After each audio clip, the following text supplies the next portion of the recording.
ನೆಚ್ಚಿನ ಕುಲಪತಿಗಳು doctor S V Suresh ಅವರಿಗೆ ನಮ್ಮ ಸಂಘದ ಪರವಾಗಿ ಹಾಗೂ ನಿಮ್ಮೆಲ್ಲರ ಪರವಾಗಿ ವಂದನೆಗಳನ್ನು ಅರ್ಪಿಸ್ತಾ ಇದ್ದೀನಿ ಸರ್. ಅದೇ ರೀತಿ ಈ ಕಾರ್ಯಕ್ರಮನ ಉದ್ಘಾಟನೆ ಮಾಡಿ ಹಾಗೂ ಮುಖ್ಯ ಅತಿಥಿಗಳಾಗಿ ಭಾಗವಹಿಸಿರುವಂಥ ಕರ್ನಾಟಕ ಸಾಹಿತ್ಯ ಅಕಾಡೆಮಿ ಅಧ್ಯಕ್ಷರಾದಂಥ ಮುಕುಂದ್ ರಾಜು ಸರ್ ಅವರಿಗೆ ನಮ್ಮ ಸಂಘದ ವತಿಯಿಂದ ಮತ್ತು ನಿಮ್ಮೆಲ್ಲರ ಹಾಗೂ ವಿಶ್ವವಿದ್ಯಾಲಯದ ಪರವಾಗಿ ವಂದನೆಗಳನ್ನ ಅರ್ಪಿಸ್ತಾ ಇದ್ದೀನಿ. ಈ ಕಾರ್ಯಕ್ರಮಕ್ಕೆ ಎಲ್ಲ ವಿಶ್ವವಿದ್ಯಾಲಯದ ಅಧಿಕಾರಿಗಳು ಬಂದಿದ್ದೀರಿ. ತಮಗೆಲ್ಲ ನಮ್ಮ ಶಿಕ್ಷಕರ ಸಂಘದ ಪರವಾಗಿ ಹಾಗೂ ನಿಮ್ಮೆಲ್ಲರ ಪರವಾಗಿ ವಂದನೆಗಳು ಸರ್. ಅದೇ ರೀತಿ ನಮ್ಮ ಸಂಘದ ಶಿಕ್ಷಕರ ಸಂಘದ ಅಧ್ಯಕ್ಷರಾದಂಥ ರಾಜಶೇಖರಪ್ಪ ಅವರು ಈ ಮುಂಚೂಣಿನಲ್ಲಿ ನಿಂತ್ಕೊಂಡು ಈ ಕಾರ್ಯಕ್ರಮನ ಯಶಸ್ವಿಗೊಳಿಸಿದ್ದಾರೆ. ತಮಗೂ ವಂದನೆಗಳು ಸರ್.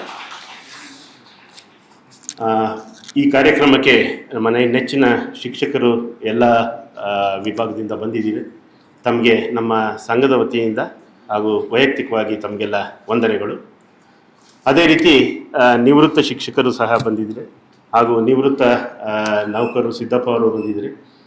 ತಮಗೆ ನಮ್ಮ ಸಂಘದ ವತಿಯಿಂದ ಧನ್ಯವಾದಗಳು ಸರ್.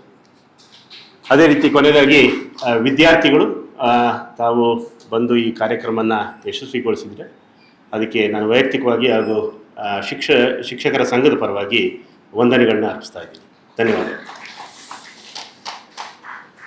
ಶಿಕ್ಷಕರ ಸಂಘದ ಕಾರ್ಯದರ್ಶಿಯವರೆಗೂ ಸಹ ನಾವು ವಂದನೆಗಳನ್ನು ಅರ್ಪಿಸ್ತಾ ಕೊನೆಯದಾಗಿ ಇನ್ನೊಂದು ನಾಣ್ಣುಡಿ ಇದೆ. 1000 ದಿನ ಅಧ್ಯಯನದಲ್ಲಿ ತೊಡಗಿದಕ್ಕಿಂತ 1 ದಿನ ಒಳ್ಳೆಯ ಗುರುವಿನ ಜೊತೆ ಇದ್ದರೆ ಸಾಕು ಅಂತ ಒಂದು ಜಪಾನಿ ಗಾದೆ ಹೇಳುತ್ತೆ. ಸೊ ಈ ಒಂದು ಗಾದೆಯೊಂದಿಗೆ ಇವತ್ತಿನ ಒಂದು ನಮ್ಮ ಕಾರ್ಯಕ್ರಮವನ್ನು ಇಲ್ಲಿಗೆ ಉಪಸಂಹಾರ ಮಾಡ್ತಾ ಇದ್ದೀವಿ. ಎಲ್ಲರಿಗೂ ಧನ್ಯವಾದಗಳು. ಮತ್ತು ಕೊನೆಯ ಒಂದು ಅನೌನ್ಸ್ಮೆಂಟು, ನಮ್ಮ ಎಲ್ಲ ಶಿಕ್ಷಕರಿಗೆ ಬಟಾನಿಕಲ್ ಗಾರ್ಡನಲ್ಲಿ ಊಟದ ವ್ಯವಸ್ಥೆಯನ್ನು ಮಾಡಿದ್ದೀವಿ. ವಿದ್ಯಾರ್ಥಿಗಳು ಮತ್ತು ಎಲ್ಲ ಶಿಕ್ಷಕರಿಗೆ, ಅದೇ ರೀತಿ ನಮ್ಮ ಎಲ್ಲ ಅಧಿಕಾರಿಗಳವರಿಗೆ ನಾವು ಸುವರ್ಣ ಗೆಸ್ಟ್ ಹೌಸ್ನಲ್ಲಿ ಊಟದ ವ್ಯವಸ್ಥೆ ಇರ್ತದೆ. ದಯವಿಟ್ಟು ಎಲ್ಲರೂ ಸಹ ಆ ಊಟವನ್ನು ಸೇವಿಸಬೇಕಂತ ಕೇಳ್ಕೊಳ್ತಾ, ಜೈ ಹಿಂದ್, ಜೈ ಕರ್ನಾಟಕ.